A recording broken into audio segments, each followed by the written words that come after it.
Well, again, my name is Alex Vasquez. I appreciate the generous introduction there. And today I have the pleasure and the honor of going through some of my favorite material with you, which I enjoy doing very much, especially when I get to present this material in context. For example, last year, towards the end of the year, I gave a part of this presentation, but very much out of context because I only had 45 minutes and I had to focus on a particular section. So that was certainly a good experience, but presenting the material in context, as we're about to do right now, I think is much more valuable for you, and it makes a lot more sense to me. As many of you know, I used to and I still do present a lot of information, but now more so than ever, my material is very organized, and I think it'll help you grasp the material easier and therefore apply it clinically, especially now that I have this acronym that maybe some of you have heard of by now. So we will go through this material and enjoy our time here in Miami. These are pictures I just took this morning. I went for a run, which usually means going barefoot for me. And here we are about to go through all this material. I want to orient you real quickly to the book that you all have. So you have all my slides in the book that you've got in front of you. You also have an excerpt from the most recent edition of my Integrative Rheumatology book, the section that deals specifically with mitochondrial dysfunction. We have a few copies of the Integrative Rheumatology book here. Came out to 628 pages, just published in January. For those of you who want to look at it, I don't know what the ultimate fate of those books will be. But the fate of this book is you get to take it home and take notes. And you've got everything that we're going to review today, which is almost 1,000 slides, in addition to a few pages of text. So, for example, if you look at the first section of the book, and I'm starting on looks like page 10, that's where we start the mitochondrial dysfunction information within a context of what I call the functional inflammology protocol. You're all familiar by now with functional medicine. You can certainly access some of my material on that in some of my articles. And so over the last couple of years, I've been focusing academically as well as clinically on inflammatory disorders. And so I may have coined the term functional inflammology. And so that's the protocol that we'll go through today. We'll do that in the first 3 hours. In the second session this afternoon, we'll go through mitochondrial dysfunction in particular. And then in the last part, we'll go through clinical applications. So again, referring back to page 10, just to get you oriented to the material that you have, which is about 400 pages total. You'll see on page 12, I start with dysfunctional mitochondria. That's the fourth part of my protocol and our focus for today. You've got a nice picture of mitochondria there, the same picture that's on the cover. And then I go through like the whole energy production pathway of glycolysis and alternate pathways and pyruvate dehydrogenase, Krebs cycle, and electron transport chain.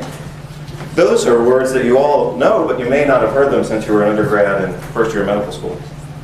So we're going to focus in on some of that material today. And you'll see how clinically relevant it is, and you'll also see how it helps us to understand why certain things work and why certain things that we've been doing for a long time, how do they work, and how can we make sense of nutritional interventions in a way that's so different from pharmacotherapy with drugs, right? So for example, we'll talk about CoQ10 today. How is it, and we'll talk about melatonin for that matter. So let's talk about melatonin first. We could pick one or the other, but we're going to talk plenty about CoQ10. So how is it, for example, that melatonin has clinical effectiveness in such divergent conditions and different problems, like how does it help sleep? How does it help with inflammatory disorders? How does it improve the clinical outcomes in patients with fibromyalgia, migraine headaches, cancer? I mean, how does one substance, in this case a hormone, how does it create all those divergent effects? We could say the same thing about CoQ10, which I just mentioned. How is it that CoQ10 is effective against diabetes, hypertension, migraine headaches, fibromyalgia, allergies? Like, how does all that happen? Even 2 years ago, I don't think we understood it very well, but I think now, and the answer is quite obvious, it all relates back to mitochondrial function. So we'll talk about that. And I think, as I was just starting to say a moment ago, I think by the time we get through this material, you'll see that so many things that we didn't understand even 2 years ago now make sense, understanding them within a model of mitochondrial function and dysfunction. So you've got all my notices. This is being recorded, and that's great, because we'll all have access to it later. A few disclosures, you've got those. So let's go through this. This is a very interesting case that I actually presented in one of its most recent forms here last year in April. In fact, I was on the stage, literally, we were taking a lunch break, again here last year in April, when I got the lab results from this patient. Really interesting case. So this is a patient who came to me in March 2012, which is the same month that I updated this protocol. So she was the first patient to experience it. Rheumatoid arthritis, treatment resistant, had limited financial options, but had already gone through really the usual gamut of treatments from a rheumatologist that you would expect, right? Prednisone, methotrexate, sulfasalazine, Plaquenil, and then biologics. The typical protocol, which we'll talk about later. And you can see her CCP antibodies are greater than 250, right? So we don't know how high they are, maybe 300, 400, 600, but we know they're greater than 250. She's got rheumatoid arthritis. So I treated her with the protocol that we're going to go through today. And then, so here we are starting in March. 9 months later, her CCP antibodies came down to 195. I was happy with that. And then, as I was on the stage presenting this material here last year, April of 2013, we retested her CCP antibodies and they were down to 54, right? So that's not simply, and she's virtually asymptomatic. That's not simply treating her rheumatoid arthritis, that's reversing her rheumatoid arthritis, right? Which is impossible, because we all know that rheumatoid arthritis, just like diabetes, right, is a chronic disease, and patients have to submit to it for their lifetime. Obviously, that's not true. You all know, this is in the notes, I won't go through that now. You've got it. I've published a lot of articles, as was mentioned in the intro. A lot of articles, a lot of books. Okay, so we're going to look at a new way of managing a lot of different conditions. And so how can that be? How can we have one protocol that we can apply to so many different conditions? Well, you'll see that we're going to look at some common denominators, so to speak, in a lot of different conditions, and that's what I've outlined in the protocol. We're going to learn how to apply that, and you're going to see how it makes sense to apply that to so many different conditions. You know, like if we look at things from our medical perspective, we treat hypertension very differently from how we treat fibromyalgia, right? But with the application of this protocol, you'll see how we would use the same protocol to treat hypertension, diabetes, fibromyalgia, how it all kind of makes sense. So how does it make sense? It makes sense because I look at a lot of research, and what I look at, you know, like for example, I might look at a couple hundred articles per year. Last year, I think I looked at about 1,500 articles. And so when I'm going through the data at that rate, as I have been doing for about 20 years or so, 10 years, 15 years, what I notice in the research are patterns, not simply an isolated article over here that says, you know, CoQ10 is good for hypertension or diabetes or whatever, but I start to notice certain patterns. And so what I did in 2012 was I started to organize those patterns into this protocol. And as I was doing that, I started to prioritize things into what do I think is most important and what do I actually do with patients. And that's how I came up with the protocol that we're going to go through today. So my goals for this are to identify and discuss each of those components today. I'd like for you to be able to memorize those, which I'm sure you can do quite easily. But, you know, in my case, for example, I've been kind of a student of the educational process for a long time, right? So when I was a little kid, I think I was in the 4th grade or 3rd grade. To be specific, it was the 3rd grade. No, I'm sorry, 4th grade. Mrs. Hall's 4th grade class. That's when I decided to become a teacher. I remember the exact day, actually, because she insulted my friend Robert and took away his playtime because he couldn't get this question right.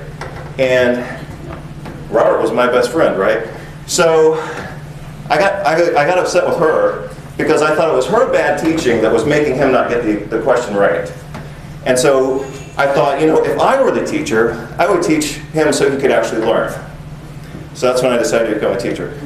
So, and that's why I spent so much time in school, you know, going through 3 different doctorate programs. Part of it was, of course, to learn whatever they were trying to teach me. But another part of it for me, honestly, was just to kind of apprentice myself to the educational process and see how it could be done and how it could be done better. And that was my route. So I'd like for you to be able to identify these, recite them, and explain them, because obviously we have to be able to explain things to our patients stereotypically at an 8th grade level so they can understand it, and I think you'll be able to get this by the time we go through the material. I always have a lot of information. You've got all the notes. Most of us have been through one version or another of medical school. Unfortunately, we don't learn a lot of nutrition there, and you all know this. It's a problem that is well documented. It's a problem that hasn't changed. It seems to be a problem that's not going to change. But if we go through medical school and all we learn how to use is we learn enough physiology and biochemistry to be, adept at using drugs, then what are we going to do clinically other than use drugs? Probably use drugs in labs and diagnostic tests and procedures. And if you look at this article that was published in the British Medical Journal in 1999, that's exactly the way that family practitioners practice, and typically other specialties as well. We aim for a diagnosis when patients come into us. We have a connection with what's been approved as the appropriate drug, and we prescribe that drug. But what we should be doing, and what I'm sure you all know by now, what we do in functional medicine is we try to look beyond their diagnosis to actually understand what's going on, right? And then we try to fix the problem instead of just medicating the problem, with all due respect for medications, some of which I love and some of which I don't. But I do have an appreciation for pharmacology, and I use drugs in my practice. I'm not saying I don't use drugs, but I'll show you which ones I use and how I use them. For example, how many of you use, assuming most of you are either family or you've all been through at least enough family medicine anyway, but how many of you use ACE inhibitors or beta blockers or angiotensin II receptor inhibitors in your practice, right? I kind of like those drugs, but the question I would ask is, do we really know how those drugs work?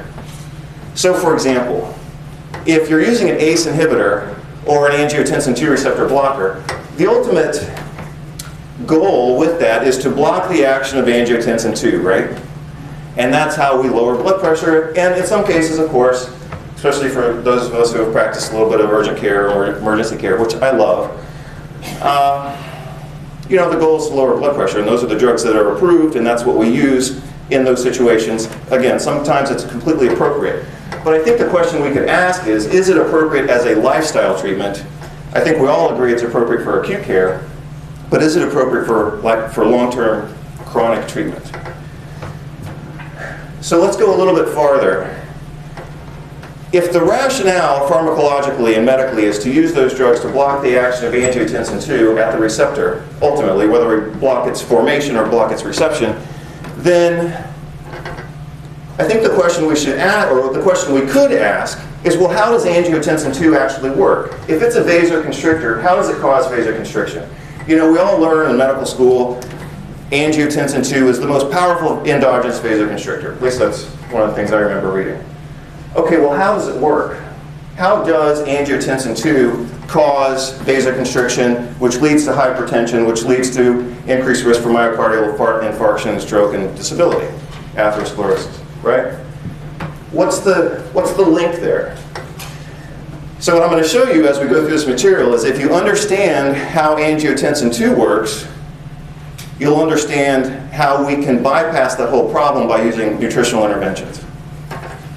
This is one of the hospitals I trained in Texas. We had a McDonald's in the lobby. Total disaster, right? I mean, what is McDonald's? Well, here's another hospital I worked in, and this was the cafe, where we had posters advocating vegetables, but we sold soft drinks loaded with high fructose corn syrup, and all the foods were cooked into oblivion. And as you can see there, those are French fries. So what's the problem with French fries? Three main problems. First of all, they're nutritionally depleted. They basically don't have any nutrients. So it's just empty calories, as the saying goes. And what else? High fermentation, so they promote bacterial overgrowth of the small bowel. And acrylamide. Yeah, exactly. So when they're fried, you're going to get a big load of advanced glycation end products, lipid peroxidation products. It's a disaster. And yet, that's what we're advocating for the faculty, staff, and patients of this hospital.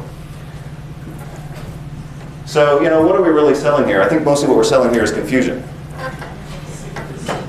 This was in virtually the same month I was in a hospital in Bogota, Colombia, which is actually where I was yesterday. Today's my first day in an English-speaking country in 4 months, so I'm like up here like, oh, we gotta speak English. And look at the food options they provide their patients, right? This is not like the alternative medicine wing of the hospital.